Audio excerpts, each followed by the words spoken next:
This is Next Century Studios. You're watching Leading Edge Business with Dan Auito.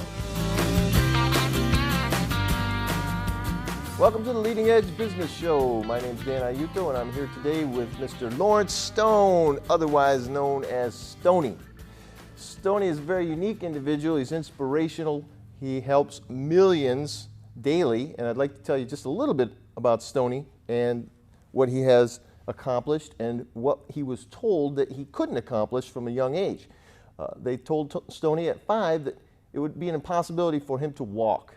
At age 10, he was told he wouldn't walk on his own. At age 16, he was told he would walk, but only with the aid until the age of 40. Well, Stoney has since become a master martial artist. He's been inducted into the World Martial Arts Hall of Fame, movie and stunt coordinator, is a life success coach, lead vocalist for a classic rock band, and an author, to name only a few of Stoney's accomplishments. So with no further ado, I'd like to introduce you to Mr. Lawrence Stone. Stoney! How you doing, buddy? I'm good. Yourself? Perfection. All right, we were going to show people this year how they can come about and do something with their 2011 year. What kind of advice do you have for them? Well, I think the main thing is to focus on their own personal goals, work towards things that are important to them. Don't make goals that are so high that we can't attain them right away. Attainable goals are the easiest way to move forward. Attainable goals. Okay, so small, incremental, achievable. Right. People have a tendency to set goals that they can't reach right away, and they get disappointed, disheartened, and they stop. So if we start with attainable goals, little tiny ones, just like walking, you know, if we move a little bit at a time, we make progress. What would you do different in 2011, Stoney? This year is really important. We're going to do some television stuff with you. I'm doing a lot more martial arts stuff than I used to do. We're doing a lot of motivational events in Canada and U.S. and making a difference in a lot of kids' lives. That's what I do. I love that. I love that, where you're making the difference in all those children's lives. How many children have you helped in your years of doing this? I have no idea. Thousands and thousands and thousands. With my martial arts students alone, thousands. Millions of dollars raised for charity. Charity. Charity's a big thing. Inspirational guy. Well, I think if people would understand, the most important thing in life is you get what you give. And so I give a lot. The more you give, the more you get. We know this. We know this. What principles do you live by that move you to a greater future every year? For me, because of my martial arts background, the principles that I live by are mainly the 7 virtues of the samurai. And someday we'll talk about that and we'll show you each one. But the virtues of a samurai, people have a misunderstanding of the word samurai.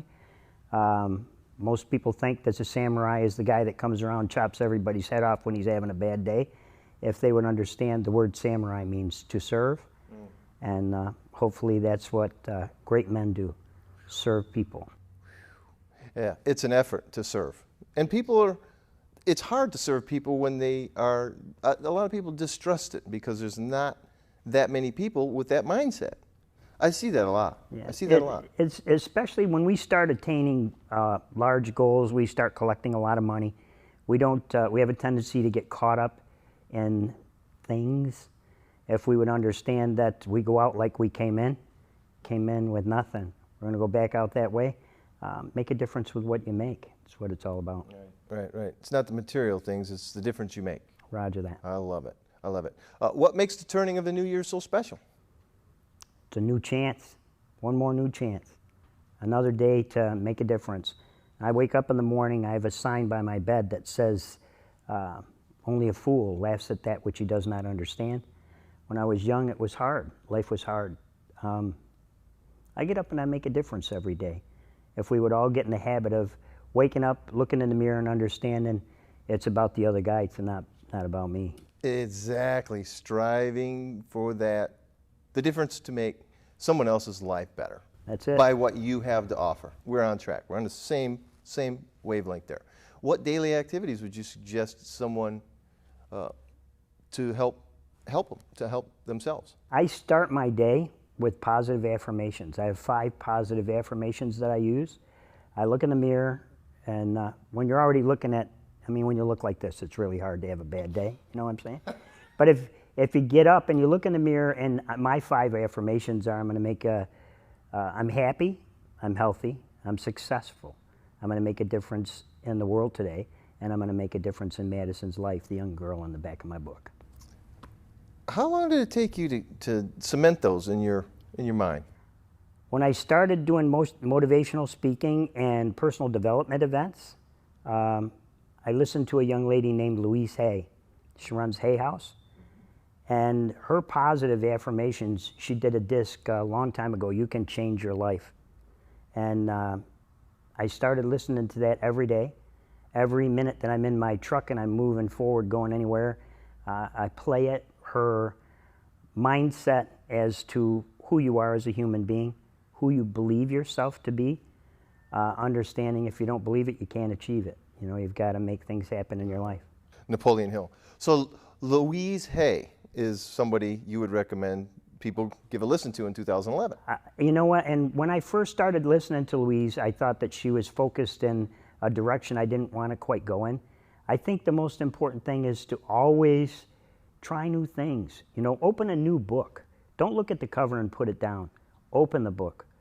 Read a little bit of it and understand opportunity comes out of chaos. The book that you're not quite sure of is the opportunity perhaps you should look into. And there's so many books. So Louise Hay has written a few books.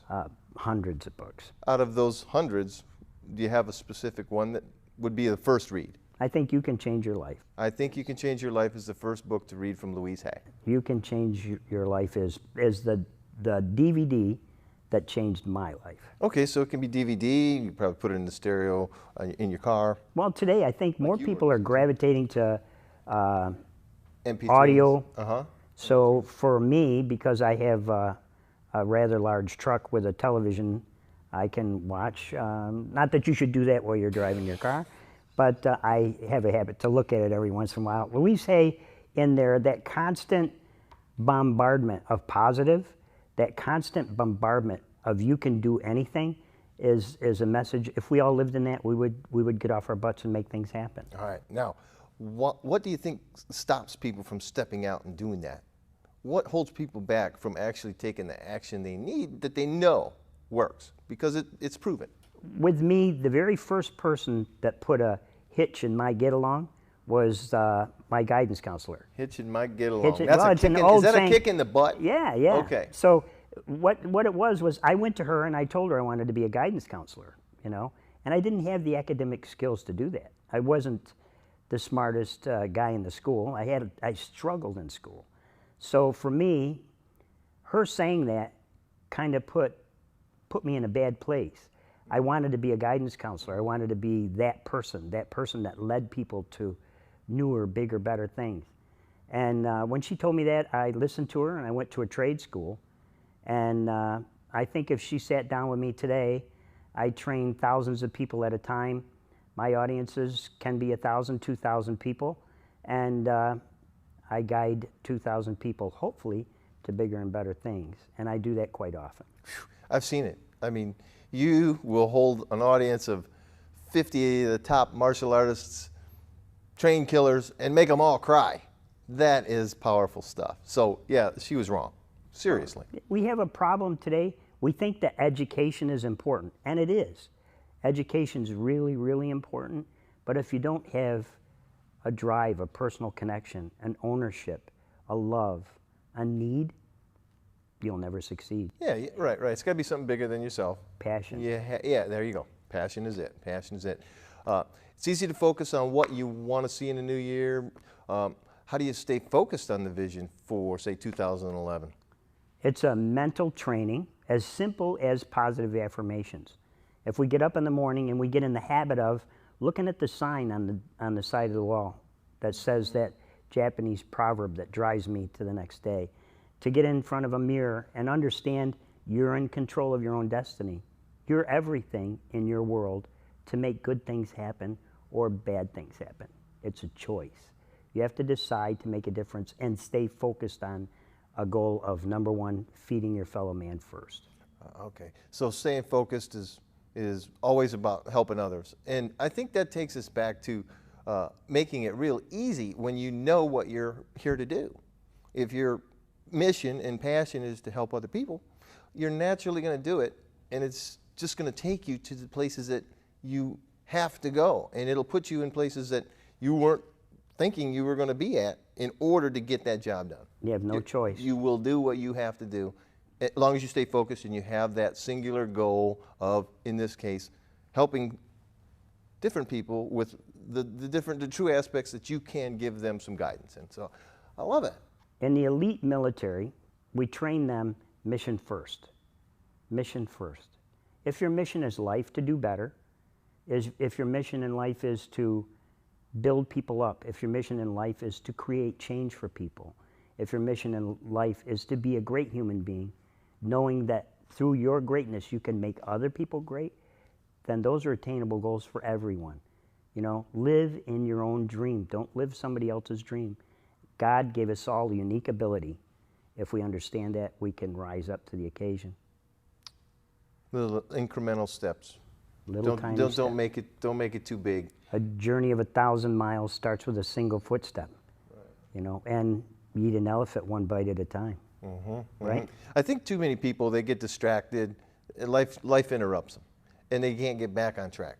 So, like you said, those affirmations in the morning, the little things that tend to give you that focus back, repetition, the affirmations, keeps you going, and I see where you're going. I like it, and I get it. And I think another thing that's really, really important, one of the richest men in the world was doing a seminar. And as he was doing the seminar, a very good friend of mine was there, and he said, "Sir, could you tell me, what do I need to do to really make myself a better human being?" And he said very plainly, "Watch who get in your ear. Watch who get in your ear." And my buddy thought about that for a while, and he said, "Watch who get in your ear." And what he meant was, you are who you surround yourself with. You become what you eat. You are what you eat. We've heard those sayings. What your brain eats, you become. Read. Listen to an old man tell a story. Care about your elders and your parents. We always used to learn from those people. We have a tendency to want the newer, bigger, better things, and in reality, we're all gravitating towards the knowledge of the sages, the great sages of the world, and the great masters of the world. Pay attention. They're going away. You know, pay attention to the old masters. Yeah, I think we've got one right here. We're trying. All right. So what do you believe is the life principle that determines success overall? I mean, you've been leading up to it and giving us all these pieces. My personal connection to my own personal achievements are my faith in God. I understand that if I'm a good man, good things will happen for me. Too many of us live on the edge between good and bad. Darkness is darkness, brightness is brightness. If we always walk towards the light, no matter what your light is, it doesn't have to be or have a specific name. It doesn't have to be a particular book. If it's good, you will do good and you will have good things in your life. If it's bad, you won't. Yeah, I think that absolutely is true. That's karma. And in wrapping up, what is the message you want the readers to hear and take away for 2011 as their next stepping stone? I think as long as we stay focused on the future, as long as we stay focused on good for our fellow man, understand that without each other, we have nothing. If we would take the time every day to lift other people up, walk out of your house every morning knowing in your heart, I can create change today. Today is up to me. Not only will I make my life the best life it can be, but today I'm going to brighten everybody I touch. Everybody I touch is going to be better because I was on the planet. If we understand that, we'll all do great. I can't argue. I can't agree more. That's it. I thank you, sir. And I'll listen to this sage all day. Roger that. Sounds good. Love you. Love you too, buddy.